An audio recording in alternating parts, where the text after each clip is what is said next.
Russia is deploying its ballistic missile and attack submarines in numbers, range, and aggression not seen in 2 decades. In an exclusive interview, the commander of U.S. naval forces in Europe tells CNN the buildup is part of an alarming strategic view. They're very clear that NATO is viewed as an existential threat to Russia. Our military capability, they view in a very visceral way as a threat to Russia.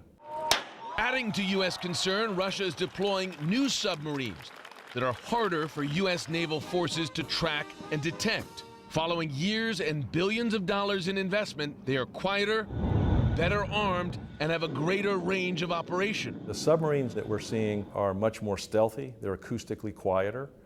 We're seeing them have more advanced weapon systems, missile systems that can attack land at long ranges. The increased Russian sub activity is backed by a much broader military expansion. Russia is adding or upgrading some 12 naval bases across the Arctic Circle, expanding its capability to send subs in numbers through the crucial Greenland-Iceland-UK gap into the Atlantic and closer to U.S. and NATO territorial waters. Moscow has also newly stationed 6 submarines in the Black Sea, giving Russia new capability into the Mediterranean. The U.S. believes the new activity is designed to deny NATO, including the U.S., the ability to operate within Russia's so-called near abroad.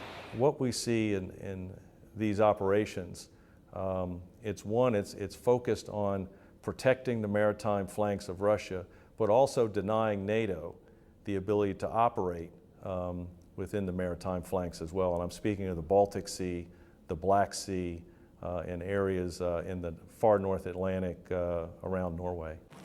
Increasingly alarmed by Russia's new sub-deployments, the U.S. and its NATO allies are launching new training exercises in anti-sub warfare and deploying new systems, including the P-8 Poseidon. What's that right there? CNN got an exclusive trip on the Navy's most advanced sub-Hunter last May. These are sonar buoys dropped into the water to track submarines. The plane can be equipped with torpedoes to destroy those submarines.